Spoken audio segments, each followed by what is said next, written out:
Today I want to answer a question that I get asked a lot. I get a lot of people ask me this in my DMs, and I'm guessing the main reason being is because I've got quite a stylistic art form, and that is how to find your own art style. So yeah, I'm going to be going through the steps how you can, if you're someone who feels like you ain't got much style in your art, I'm going to take you through the steps and show you how you can get better and find it out there. I've seen on YouTube a few people do the same subject. They just give the same sort of advice of you'll be practicing every day, you'll be putting the work in, and it's going to come naturally. That may be true, but that's not how I found it, and I'm just going to explain to you the steps I took to find my own unique style. Okay, right, the first thing I'm going to tell you is to find the 5 artists that you resonate with. And these are the artists that when you see their work on Instagram or on Pinterest, you see it a mile off, and there's something in you, let's just say it's your soul or something, it just connects so strong. You look at it and you think, man, that's what I want to be able to draw like. I want to draw like this guy. When you have that feeling, make sure you get a pen and pad and you write down their name. Now you want to find yourself 5 of these artists who you just view and who you want to achieve and move towards. The second thing I'm going to tell you, and don't get this one twisted because I know a few of you will, is you want to copy their drawings. Yeah, I said it, copy their drawings. Get yourself a sketchbook and fill it up full of their drawings where you put up online, and you just sat there with a sketchbook and you're copying. The thing you're doing is you're trying to mimic their line work and how they put shades and forms together to create their final pieces. Now when I say copy, I ain't saying copy and then go to your friends and just say you did it, or then put it on Instagram claiming it to be your own. These sketchbooks are for you to practice because these artists have paved the way.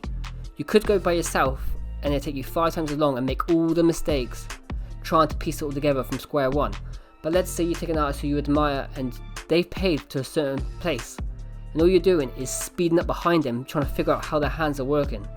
Now, why I say 5, not 1 or 2? I'm saying 5 because you've got to think of it like a cocktail. Each artist will bring a different ingredient to the mixture. Now, when you get the sketchbooks where you put all the drawings in and put them to one side, but you won't be needing them no more. The next thing I want you to do is get a fresh piece of paper and bring up a concept. So let's say you're going to draw dragons.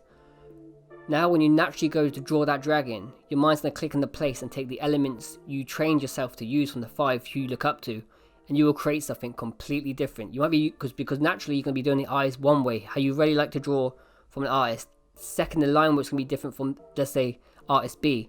Then the scaling might be different from artist C.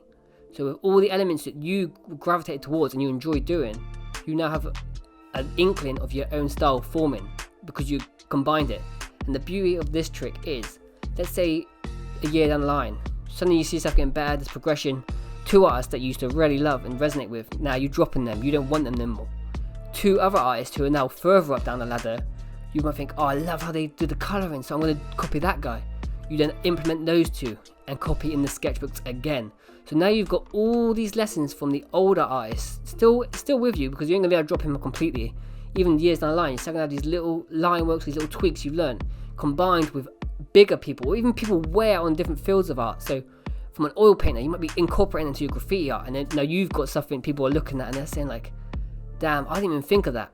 And all you've done is resonate with things and trust yourself. So a lot of it is actually to do with listening to your inner guidance system, your inner voice. It sounds so spiritual and it might sound way out there for a few of you, but it's truly that. I remember seeing stuff online and I'd be like, it just hit me in the right way. Even though other people were doing it, one artist would just stand out and just hit me in such a strange way that I just gravitated heavily towards it.